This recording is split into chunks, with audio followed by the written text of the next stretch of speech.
वैज्ञानिकों का काम सही समय पर चंद्रयान के इंजन को चालू करना था ताकि इसकी स्पीड को एक बूस्ट मिल सके और यह पृथ्वी के ऑर्बिट से सफलतापूर्वक बाहर निकल जाए। विज्ञान की भाषा में ऐसा करने को ट्रांसलूनार इंजेक्शन कहा जाता है।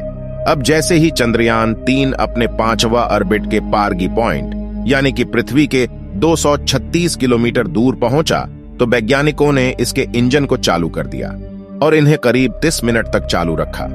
इस पल के लिए वैज्ञानिकों ने न जाने कितने साल मेहनत की।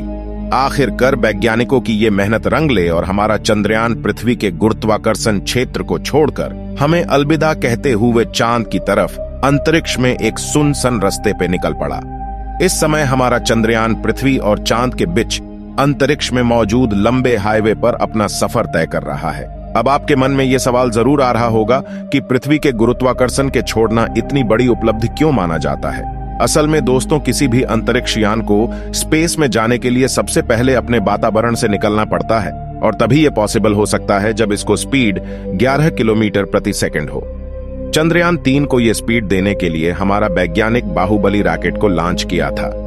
वातावरण के बाद बारी आती है पृथ्वी के गुरुत्वाकर्षण से बाहर निकलने की और इसके लिए मिनिमम 11 किलोमीटर प्रति सेकंड की रफ्तार चाहिए होता है, जिसे साइंस के भाषा में एस्केप वेलोसिटी कहा जाता है। ऐसा करने में जरा सी चूक पूरे मिशन को बर्बाद कर देती है।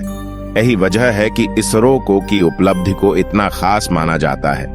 पृथ्वी के गुरुत्वाकर्षण से बाहर निकलने के बाद चंद्रयान ने सीधा चांद की ओर निकला, जिसमें चंद्रयान एक बार फिर बड़े इम्तिहान से गुजरा और चांद के ऑर्बिट में प्रवेश किया।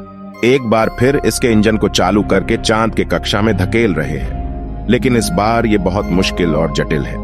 अगर वैज्ञानिकों से उनके कैलकुलेशन में जरा सी भी चूक हुई तो हमारा चंद्रयान चांद को गुड बाय कहकर कब आगे बढ़ जाता पता भी नहीं चलता। वैज्ञानिक इसे चांद की कक्षा में डालने के लिए थ्रूस्टर के इस्तेमाल कर रहे थे, जिन्हें विपरीत दिशा में फायर किया गया। इस समय इसरो के ऑफिस में कितनी ज्यादा टेंशन की माहौल होगा जरा सोचिए। लेकिन वैज्ञानिकों को अपने नर्वस पर कंट्रोल करते हुए सही फैसला लेना था। अब हमारा चंद्रयान चांद के ऑर्बिट में पहुंचकर ऐसे ही चक्कर काटना शुरू कर देगा जैसे पृथ्वी का चक्कर काट रहा था, लेकिन इस बार इसके ऑर्बिट के आकार बड़ा नहीं छोटा होता जाएगा। इस तरह आगे बढ़ते हुए 17 अगस्त को चंद्रयान का प्रोपेल्शन मॉड्यूल विक्रम लैंडर से अलग हो जाएगा।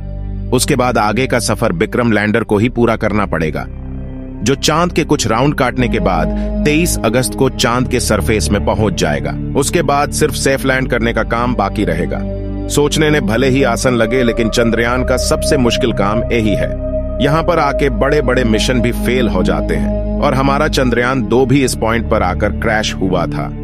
आपको बता दे, इसरो अपने चंद्रयान जहां उतरने वाला है वह बहुत ज्यादा गड्ढे है और इन गड्ढों की वजह से आज तक नासा जैसी बड़ी स्पेस एजेंसी भी अपना कोई मिशन यहां नहीं भेज पाई है। आपको जानकारी कैसा लगा कमेंट बॉक्स में जरूर बताइए और अगले जानकारी के लिए आप हमारे चैनल ट्रुथ एक्सपर्ट्स को सब्सक्राइब करके बेल आइकॉन को प्रेस कर दें। धन्यवाद।